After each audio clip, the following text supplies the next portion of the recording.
ಕಾಶಿ ಜ್ಯೋತಿರ್ಲಿಂಗ ದರ್ಶನ ಪಡೆಯಬೇಕೆಂಬುವವರಿಗೆ ಇಲ್ಲಿದೆ ಸಂತಸದ ಸುದ್ದಿ. ಶಿವಮೊಗ್ಗದಿಂದ ಹೊರಡಲಿರುವ ಕಾಶಿ ಅಯೋಧ್ಯ ಯಾತ್ರೆಯಲ್ಲಿ ಹಿಂದೂ ಸಂಪ್ರದಾಯದ ಪ್ರಮುಖ ಯಾತ್ರಾ ಕೇಂದ್ರವೆಂದು ನಂಬಲಾದ ಕಾಶಿಯ ಜ್ಯೋತಿರ್ಲಿಂಗ ದರ್ಶನ, ಅಯೋಧ್ಯ, ಸೀತಾಮಡಿ, ಗಯಾ ಮತ್ತು ಬುದ್ಧಗಯಾ ಕ್ಷೇತ್ರಗಳಿಗೆ ಭೇಟಿ ನೀಡಲಿದ್ದೇವೆ. ತಿಂಡಿ ಊಟದ ವ್ಯವಸ್ಥೆ ಜೊತೆಗೆ ವಿಶ್ರಾಂತಿ ಪಡೆಯಲು ರೂಮ್ ವ್ಯವಸ್ಥೆ ಕೂಡ ಇರುತ್ತದೆ.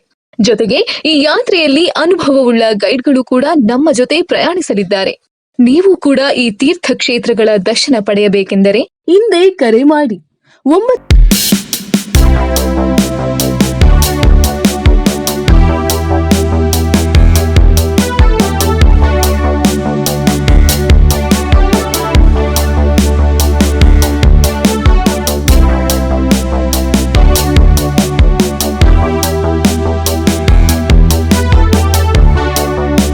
ಅವಧಿಯಲ್ಲಿ ಮತ್ತು ಪ್ರಾರಂಭದ ಸ್ವಾಗತ ಭಾಷಣದಲ್ಲಿ ಇವತ್ತಿನ ಕಾರ್ಯಕ್ರಮದ ವಿಶೇಷತೆ ಏನು ಅಂತ ತಿಳಿಸ್ಕೊಟ್ಟಿದ್ದಾರೆ.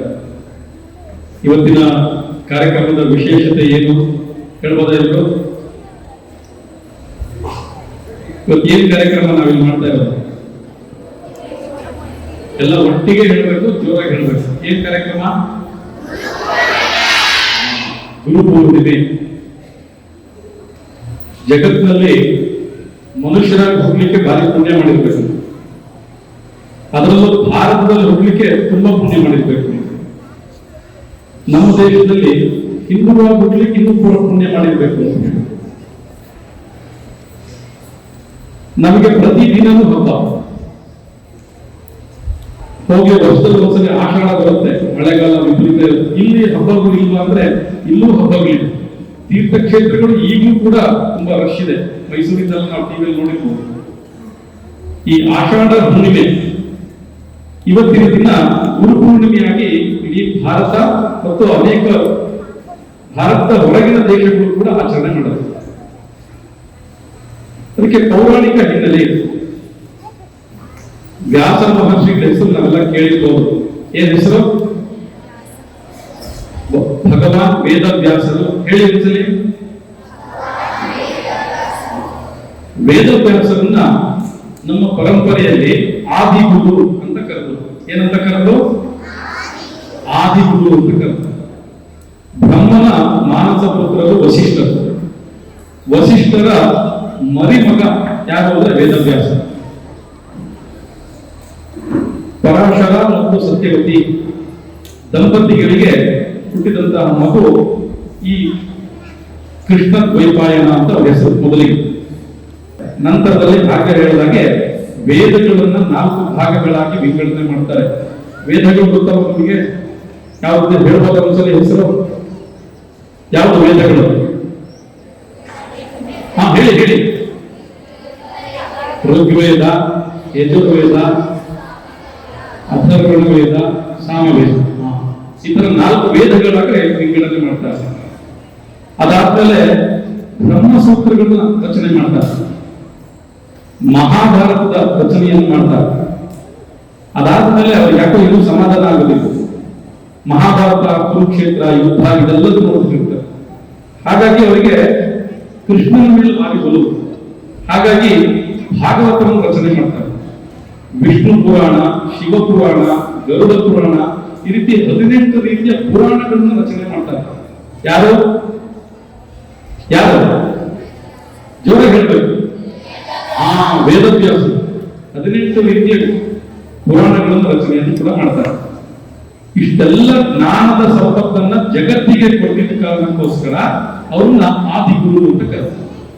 ಹಾಗಾಗಿ ನಾವೆಲ್ಲರೂ ಕೂಡ ಅವರ ಹುಟ್ಟಿದ ದಿನವಾದಂತಹ ಆಷಾಢ ಹುಣ್ಣಿಮೆಯನ್ನ ಗುರುಪೂರ್ಣಿಮೆಯಾಗಿ ಆಚರಣೆ ಮಾಡ್ತೀವಿ. ಹಾಗಾದ್ರೆ ಏನು ಗುರು ಅಂದ್ರೆ? ಹಾಗೆ ಉಲ್ಲೇಖ ಮಾಡಿದ್ದಾರೆ. ಗುಕಾರಶ್ಚ ಅಂಧಕಾರ, ಋಕಾರ ತನ್ನಿರೋಧಕಂ. ಗುರು ಅಂದ್ರೆ ಅಂಧಕಾರ, ಕತ್ತಲು. ಕತ್ತಲಿನಿಂದ ನಮ್ಮನ್ನ ಬೆಳಕಿನ ಕಡೆಗೆ ಕರೆದುಕೊಂಡು ಹೋಗೋದು. ಆ ಅಂಧಕಾರದಿಂದ ಬೆಳಕಿನ ಕಡೆಗೆ, ಅಜ್ಞಾನದಿಂದ ಜ್ಞಾನದ ಕಡೆಗೆ ತೆಗೆದುಕೊಂಡು ಹೋಗುವುದು ಗುರು ಅಂತ ನಮ್ಮ ಪರಂಪರೆ ಹೇಳ್ತಾರೆ. ಇಷ್ಟೇ ಹೇಳುದ? ಅಕ್ಷರ ಮಾತ್ರ ಕಲಿಸಿದಾತನ ಗುರು ಅಂತ ಹೇಳುದು. ಕೇವಲ ನಮಗೆ ಅಕ್ಷರಗಳನ್ನ ಕಲಿಸ್ಕೊಡ್ತಾರಲ್ಲ ಅವರು ಕೂಡ ಗುರು. ಇವತ್ತಿನ ಪರಿಭಾಷೆಯಲ್ಲಿ ಗುರುವಿಗೆ ಬೇರೆ ಬೇರೆ ಹೆಸರುಗಳನ್ನು ನಾವೆಲ್ಲ ನೋಡ್ತೀವಿ. ಮೆಂಟರ್, ಗೈಡ್, ಟೀಚರ್ ಇದೆಲ್ಲ ಹೇಳ್ತೀವಿ. ಇದೆಲ್ಲವನ್ನೂ ಸೇರಿಕೊಂಡಂತೆ ನಮ್ಮ ಜೀವನಕ್ಕೆ ಒಂದು ಶ್ರೇಷ್ಠ ದೃಷ್ಟಿಯನ್ನು ಕೊಡುವಂತ ಗುರು ಅಂತ ಹೇಳಿ. ನಾವೆಲ್ಲ ಮಕ್ಕಳಾಗಿದ್ದೀವಿ, ಮುಂದೇನು ನಮಗೇನು ಭಾರಿ ಗೊತ್ತಿರೋದಿಲ್ಲ. ಕೇವಲ ಪುಸ್ತಕದ ಪಠ್ಯವನ್ನು ಅಷ್ಟೇ ಅಲ್ಲದೆ ನಮ್ಮ ಜೀವನಕ್ಕೆ ಒಂದು ದೃಷ್ಟಿಯನ್ನು ಕೊಡುವುದಾಗಿರುವಂತಹ ಯಾರು ಅಂದ್ರೆ ಅದು ಗುರು. APJ ಅಬ್ದುಲ್ ಕಲಾಂ ಅವರ ಹೆಸರು ಕೇಳಿದೀವಿ, ನಾವೆಲ್ಲ ಕೇಳಿದೀವಲ್ಲ. ಅವ್ರಿಗೆ ಪಾಠ ಮಾಡ್ತಕ್ಕಂಥ ಮಾಸ್ಟರ್ ಸಮುದ್ರ ತೀರಕ್ಕೆ ಕರ್ಕೊಂಡು ಆಕಾಶದಲ್ಲಿ ಪ್ಲೇನ್ ಓಡಾಡೋದನ್ನ ತೋರಿಸ್ತಾ ಇದ್ದಾರೆ. ರಾಕೆಟ್ ಸೈನ್ಸ್ ಅವಾಗೆಲ್ಲ ಇನ್ನು ಪ್ರಾರಂಭ ಆಗಿದ್ದಂತ ದಿನ. ನನ್ನ ಶಿಷ್ಯ ಇದನ್ನು ಓಡಿಸೋಕ್ ಆಗ್ಬೇಕು, ನನ್ನ ಶಿಷ್ಯ ಇದನ್ನು ತಯಾರಿಸೋಕ್ ಆಗ್ಬೇಕು ಅಂತ ಅವರ ಶಿಷ್ಯರು ಅಪೇಕ್ಷೆ ಪಟ್ಟಿದ್ರು. ಆ ಉನ್ನತ ಇಚ್ಛೆಯನ್ನ ಈಡೇರಿಸಲಿಕ್ಕೆ APJ ಅಬ್ದುಲ್ ಕಲಾಂ ಅವರು ದೊಡ್ಡ ವಿಜ್ಞಾನಿಯಾಗ. ಹೀಗೆ ಪ್ರತಿಯೊಬ್ಬ ಸಾಧಕರ ಹಿಂದೆ ಕೂಡ ಒಬ್ಬ ಗುರು ಇರ್ತಾರೆ. ನಾನೊಂದು ಗಾದೆ ಹೇಳ್ತೀನಿ, ಅರ್ಧ ನಾನು ಹೇಳ್ತೀನಿ, ಅರ್ಧ ನಾವು ಹೇಳ್ಬೇಕು. ಹಾಕೋದಾ? ಮನೆ ಮೊದಲ ಪಾಠಶಾಲೆ, ಮುಂದಿನ ಏನು? ತಾಯಿ ತಾನೇ ಮೊದಲ ಗುರು. ಅಂದ್ರೆ ಮಕ್ಕಳಿಗೆ ಮೊದಲನೇ ಪಾಠಶಾಲೆ ಯಾವುದು? ಮನೆ. ಸಣ್ಣ ಮಗುವಿಂದ ತನಗೆ ಬೇಕು ಬೇಡಗಳನ್ನ ಕೊಟ್ಟು ಕಲಿಸುವಂಥದ್ದು ಯಾರು ಅಂದ್ರೆ ಆ ತಾಯಿ. ಹಾಗಾಗಿ ತಾಯಿಯೇ ಮೊದಲ ಗುರು. ಒಪ್ಪಮದ ಏನು? ಒಪ್ಪಮದ. ಒಪ್ಪಮದ. ಹಾಗಾಗಿ ಈ ಗುರು ಶಿಷ್ಯ ಪರಂಪರೆ ಅನ್ನೋದು ಬಹುಶಃ ಜಗತ್ತಿನಲ್ಲಿ ನಾವು ಹಿಂದೆಲ್ಲೂ ಕಾಣಲಿಕ್ಕೆ ಸಾಧ್ಯ ಇಲ್ಲ. ಹಿರಿಯರು ಇಲ್ಲಿ ದಾರ್ಶನಿಕರು ತುಂಬಾ ಚಂದವಾಗಿ ಮಾತನ್ನು ಹೇಳಿದ್ದಾರೆ. ಭಗವಂತ, ನಾವೆಲ್ಲ ಸೈನ್ಸ್ ಓದ್ತೀವಲ್ಲ, ಬಿಗ್ ಬ್ಯಾಂಗ್ ಥಿಯರಿ ಎಲ್ಲ ಕೇಳ್ತೀವಿ. ಇಡೀ ಯೂನಿವರ್ಸ್ ಅಂದ್ರೆ ಇಡೀ ವಿಶ್ವ ಅಸ್ತಿತ್ವಕ್ಕೆ ಬಂತು. ಭಗವಂತ ಸೃಷ್ಟಿ ಮಾಡಿದ. ಮೊದಲು ಮನುಷ್ಯ ಹುಟ್ಟಿಲ್ಲ, ಮನುಷ್ಯ ಮೊದಲು ಹುಟ್ಟಿದ್ನ ಇಲ್ಲ. ಆಮೇಲೆ ಬೇರೆ ಬೇರೆ ಬೇರೆ ಬೇರೆ ಎಲ್ಲ ಸೃಷ್ಟಿಗಳನ್ನು ಮಾಡಿದಂತಹ ಭಗವಂತನಿಗೆ ಸಮಾಧಾನ ಆಗಲಿಲ್ಲ. ಆಗ ಕೊನೆಯ ಸೃಷ್ಟಿ ಮನುಷ್ಯನನ್ನು ಸೃಷ್ಟಿ ಮಾಡಿದ.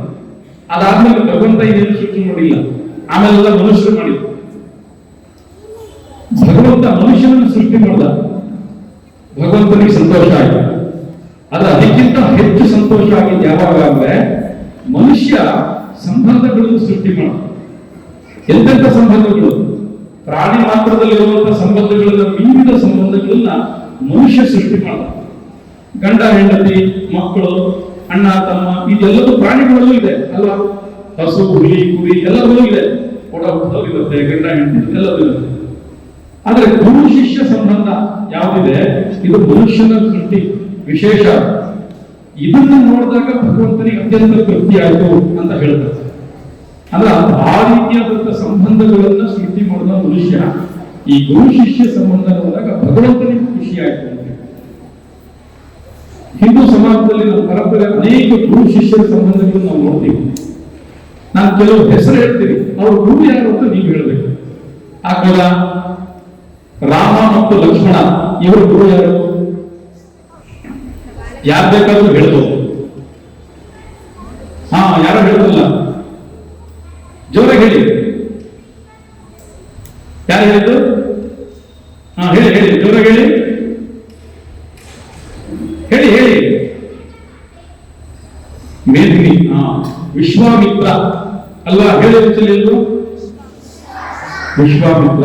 ವಸಿಷ್ಠರು ಕೂಡ ಗುರುಗಳು. ಶ್ರೀಕೃಷ್ಣ ಆಶ್ರಮದಲ್ಲಿ 64 ದಿನ ಮಾತ್ರ ಇದ್ದಿದ್ದು. ತುಂಬಾ ಭಾರಿ ವರ್ಷಗಳು ಇರಲಿಲ್ಲ.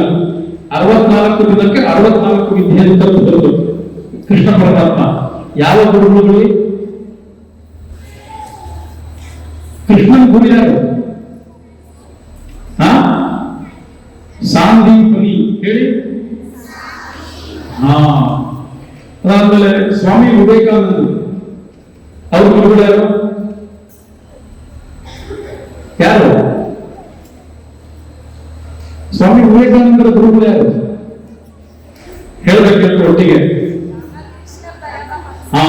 ರಾಮಕೃಷ್ಣ ಪರಮಹಂಸ. ಹೇಳಿದರು. ಛತ್ರಪತಿ ಶಿವಾಜಿ ಮಹಾರಾಜರು ಹಿಂದವಿ ಸಾಮ್ರಾಜ್ಯವನ್ನು ಸ್ಥಾಪನೆ ಮಾಡಿದಂತಹ ಶಿವಾಜಿ ಮಹಾರಾಜರು ಅವ್ರ ಗುರುಗಳು ಯಾರು? ಹಾ, ಹೇಳಿ ಹೇಳಿ.